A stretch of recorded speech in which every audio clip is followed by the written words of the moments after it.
umur 6 belum ngerti. Sehingga saya ngerti waktu Saya menghargai seorang pastor Philip Montova tidak setuju atau tidak sepakat dengan pembaptisan anak. Namun tidak lantas dengan demikian kita menyalahkan gereja yang melakukan pembaptisan pada anak.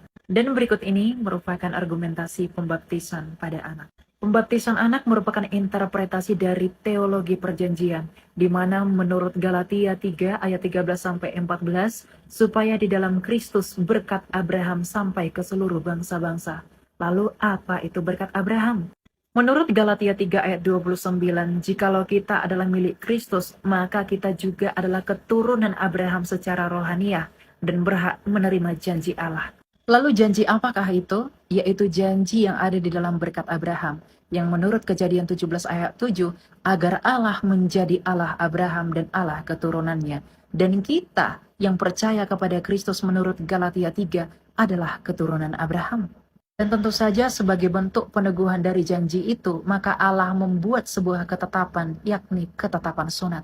Di mana sunat merupakan lambang dari perjanjian rohani dan sebuah meterai kebenaran oleh karena iman menurut Roma 4 ayat 11. Jika sunat merupakan meterai kebenaran atas dasar iman, artinya orang yang bersunat dimasukkan atau terhisap di dalam perjanjian kekal oleh karena iman. Lalu, kapankah keturunan Abraham itu harus disunatkan? Menurut Kejadian 17 ayat 12, anak yang berusia 8 hari haruslah disunatkan. Jika menurut Roma 4 ayat 11, sunat itu diterima sebagai meterai kebenaran berdasarkan iman. Dan ketika Abraham menyunatkan keturunannya pada usia 8 hari, atas dasar iman siapakah Abraham menyunatkannya? Apakah berdasarkan iman anak yang berusia 8 hari itu, atau berdasarkan iman Abraham atau orang tuanya? Jadi dengan jelas yang disunatkan adalah bayi yang tidak mengerti apa-apa tentang masalah iman dan belum bisa beriman dari dirinya sendiri. Lalu mengapa ia harus tetap disunat? Karena itu adalah perintah Allah. Di mana menolak untuk menyunatkan anak adalah melawan perintah Allah. Ingatlah bahwa Musa pernah mau dibunuh oleh Tuhan hanya karena ia lalai untuk menyunatkan anaknya. Namun yang perlu diketahui adalah perjanjian sunat merupakan perjanjian yang kekal menurut Kejadian 17 ayat 13. Namun uniknya dalam perjanjian baru sunat tidak lagi berarti bagi seorang Kristen.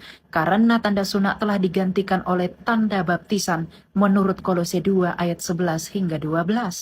Jadi kesimpulannya adalah baptisan pada anak merupakan tipologi dari sunat pada anak yang merupakan simbol perjanjian kekal Allah dengan Abraham dan keturunannya. Dan ingatlah bahwa kita adalah keturunan Abraham secara rohani. Di mana baptisan tidak hanya sekedar simbol pertobatan namun juga tanda kepemilikan Allah akan kita di dalam Yesus Kristus.